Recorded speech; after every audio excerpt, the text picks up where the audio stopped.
गुलाबराव पाटील यांच्याकडून महावितरणाच्या अधिकाऱ्यांची चांगलीच खरडपट्टी काढण्यात आली। धरण गावात अधिकृत वायरमन काम करत नसल्याच्या तक्रारी होत्या। जे काम करत नसतील त्यांचं लवकरात लवकर निलंबन करा, मंत्री गुलाबराव पाटलांनी संबंधित प्रशासनाला आदेशही दिले। एखादा वायरमन गावामध्ये रात्री लोकांना ही तुमची जबाबदारी आहे, यांची जबाबदारी। वायरमन गावात राहत नाही, रात्री शहरात राहत नाही, शहरात सुद्धा राहत नाही।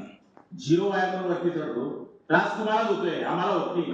तो मग झिरो वायरमन पकडतो, काम तर करून घेतो, मग आपण मेला की आमच्या अंगावर येतो। आता माझ्या तालुक्याचा समय पालकमंत्री तालुक्यात गावात वायरमन राहते, तुमचं काय केलं आमचं जात आहे। आता आमची कशी होती, आमची आहे तर काढता येते। आणि आम्हाला पुढच्या डीपीसी मध्ये अशी रिपोर्ट आली पाहिजे की जो वायरमन होता तर तुम्ही जिल्ह्यात 50 वायरमनांना तुम्ही नोटीस बदलल्या, 4 वायरमनांना निलंबित केलं, तर ते ठिकाणावर रात्री गावात केडी बेल्ट मध्ये हाल आहे शेतकऱ्यांचे।